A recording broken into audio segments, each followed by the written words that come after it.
Fasting Feasting by Anita Desai. Characters, Summary, Analysis. Hello and welcome to the discourse. Fasting Feasting is a novel by Anita Desai that was published in the year 1999. The novel was shortlisted for the Booker Prize for Fiction in 1999 and was just the runner-up. The novel offers a contrast between two different cultures, and that contrast is silverlined by the title Fasting Feasting. Fasting represents the Indian culture known for its pious and long-standing customs. Feasting, on the other hand, represents the American culture suggesting opulence and sumptuousness. Despite this difference, the problems faced by individuals and society as a whole in both cultures appear similar. The novel's themes include the importance of individuality and autonomy and how family ties can be suffocating for an individual. The novel hints at the ills of patriarchy and the ill treatment of women in both cultures. The author also offers a contrast between two religions, Hinduism and Christianity, and describes both of them as restrictive and oppressive for women. Characters of Fasting Feasting. Uma is the central character of the novel. She is the eldest daughter of a conservative Indian family. She has faced discrimination for being a girl since her childhood. She is middle-aged now and single. She has frazzled grey hair and spectacles. Uma seeks freedom against family control. She wishes to explore the world. She is delighted when she gets a chance to travel with Meera Masi. Aruna is Uma's younger sister. She too faces similar discrimination, but she is prettier than Uma and she is rebellious. She gets her way often because she has many prospects for marriage, unlike Uma. She marries a man of her choosing and moves to Bombay, where she lives a sophisticated life. Arun is the youngest child of the family. He was born late in his mother's life, but was considered a blessing because he was a boy. He is a weak, sickly child. Meera Masi is a distant relative of Uma. She was widowed at an early age, and then she turned spiritual and devoted her life to worshipping Lord Shiva. She tries to help Uma. Mother Agnes is the principal of Uma's school. Her parents decide to stop her education, and Uma begs Mother Agnes to help her, but Mother Agnes refuses to help her out. Papa is the father of Uma. He is a successful lawyer. He is a taciturn, rigid in his thinking, and strict in his treatment of his daughters. He is immensely proud to have a son. Papa is highly influenced by British culture and embraces many traits of Western life. He despises Arun for being vegetarian and wishes him to play cricket and use the English language.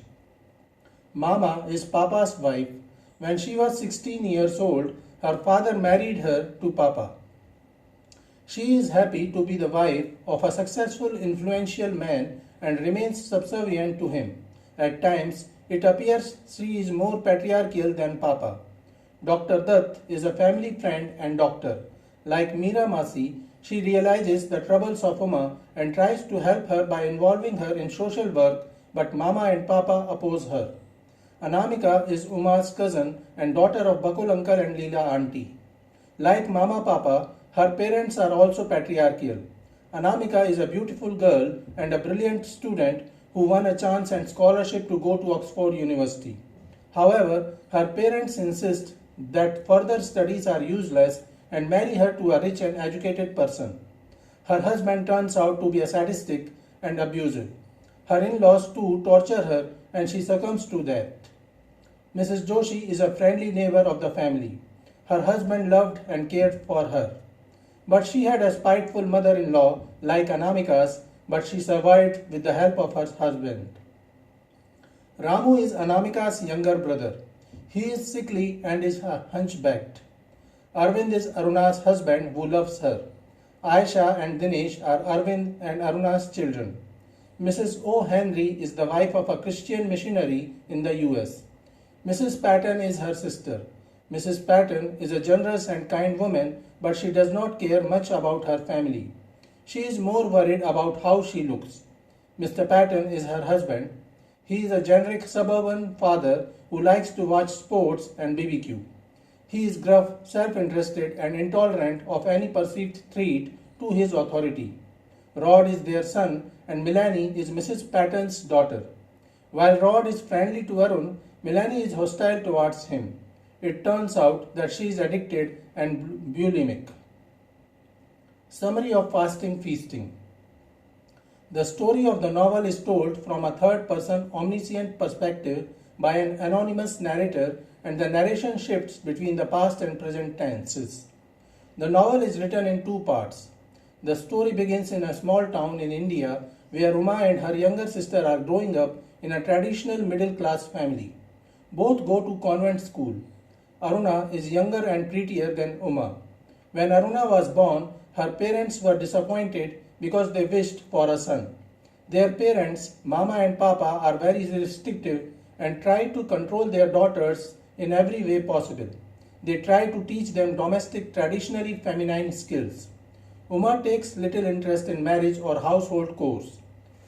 Though she is not a brilliant student, she likes going to school because it allows her a bit of freedom against her controlling parents. However, she continues to fail in her exams.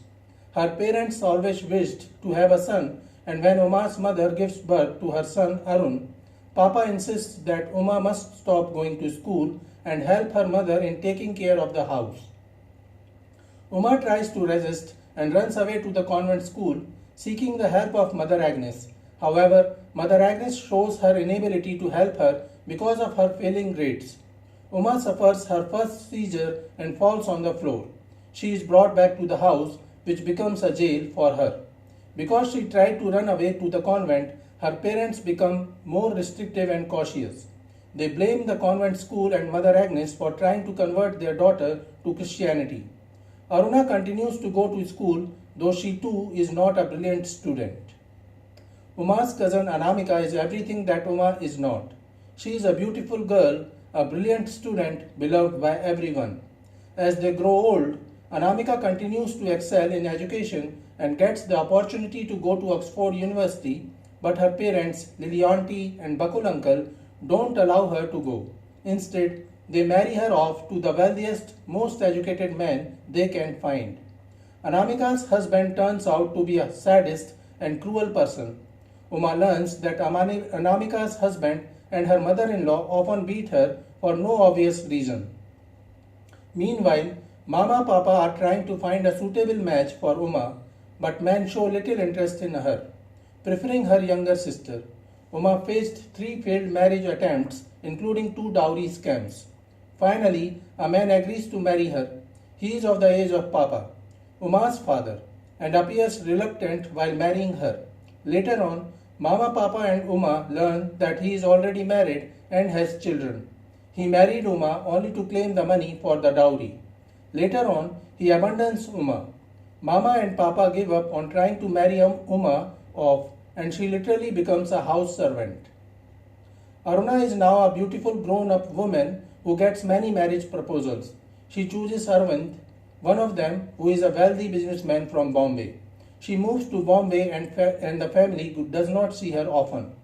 Uma continues to serve as the house servant while Papa, now retired, and Mama continue to order her around. She has no escape and she finds her own house suffocating.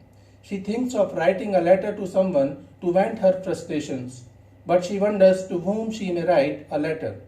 She has a friend, Mrs. Joshi, who lives next door. It will be odd to write a letter to her. She may write to Aruna, but she is too busy with her married life now when she is the mother of 2 children. Uma thinks of writing to Anamika, but she does not know if she is alive. She thinks of writing a letter to Ramu, her cousin, Anamika's brother, but she does not know where he is nowadays. Neglected and confined, Uma tries whenever possible to get away from home. On one occasion, her relative Meera Masi, a religious widow who travels the country freely, tricks Mama Papa into letting her bring Uma with her to an ashram or pilgrimage house. Meera Masi tells Uma's father that Uma's marriage failed because Lord Shiva wants her to serve him and asks him to let Uma go to the ashram with her. At the ashram, Uma feels highly spiritual, and one day, while bathing in a river, she suffers a seizure again. There Uma wanders around freely and happily for a month until Mama Papa sends her cousin Ramu to bring her back. On returning, she continues to suffer again. Other women of the society notice her predicament and try to help her out. Mrs. Joshi and other neighbors invite her to socialize and mix with them, but Mama Papa continues to oppose her going out. Dr. Dutt, a family friend, visits their house and asks Uma to begin working with her, but Papa strictly refuses to let her go. Mama Papa becomes so insecure about Uma that when she falls ill and her eyes become painful, Papa refuses to allow her to seek medical care. One day, Uma learns that Anamika is found dead, burnt alive. Nobody knows if she committed suicide or if she was killed by her husband and mother-in-law. Lily auntie and Bakul uncle visit their house before distributing the ashes of Anamika in Ganga. Meanwhile, Arun had been a weak child. He had little interest in education, but he found school better than his house. Arun prefers vegetarianism while his father tries to force him to eat non-vegetarian food so that he may become strong. Papa is influenced by Western culture and wishes Arun to learn English, play cricket, and learn the ways of modern Western people. Arun prefers calm Indian ways. After much hard work, Arun wins a scholarship to study in America. When he arrives in Massachusetts, he tiredly withdraws, spending his first year in school by himself. When the school year ends, he is forced by circumstances and his parents' arrangements to rent a room in the Patton family home during the summer break. Arun, thrust into yet another family web of conflict and obligation, is forced to confront a uniquely American brand of familial alienation and dysfunction. Arun finds that each member of the Patton family is lost in the patterned daily ritual of mindless consumerism and spiritual alienation. Mrs. Patton is the sister of Mrs. O. Henry, the wife of a Christian missionary whom Arun's father knows. Mr. and Mrs. Patton has two kids, son Rod and daughter Melanie. While Rod is rude and boasting but friendly to Arun, Melanie is hostile against him. Arun feels like a fish out of water in the suburbs. He is a vegetarian in a land of carnivores. He does not share anyone's interests, and many of the American customs seem strange and very wasteful. That summer, Mrs. Patton tries to make Arun feel welcome, becoming a vegetarian herself and inviting him to go to grocery shopping with her. Her attention makes him feel uncomfortable, as does the strained family dynamic. Arun finds that Mr. Patton is rude, impatient, and always angry at his family members. He is too controlling and prefers to dominate everyone. Mrs. Patton is generous and kind, but often succumbs to her husband and hardly cares for her kids. Rod is often away from home as he remains busy in car racing and football. Melanie, on the other hand, is reclusive and has got addicted to overeating. Arun notices that she is suffering from bulimia and tries to inform Mrs. Patton about it, but she ignores him. Ironically, while the family freezers and cupboards are overloaded with food, the household is starved of nourishing warmth, love, and genuine community. One day in the grocery store, a cashier tells Mrs. Patton that she looks pregnant. Mrs. Patton becomes obsessed with suntanning, further neglecting her daughter. After some days, Mrs. Patton invites Arun to visit a local pond along with Melanie. Arun delightedly enjoys the feeling of escaping himself when swimming. Later, while Mrs. Patton is sunbathing, Arun goes to look for Melanie, who has disappeared. He finds her half conscious in a pile of her own vomit. Mrs. Patton soon arrives, shocked at what she sees. Finally, Melanie is admitted to a rehabilitation center. Arun receives a packet full of homemade sweets sent by Uma. He gifts the packet to Mrs. Patton and goes back to his college. Arun spends most of his time alone and isolated and tries his best to escape from Western society, but in vain. He learns that families in both cultures suffer similar problems despite the vast difference. So this is it for today.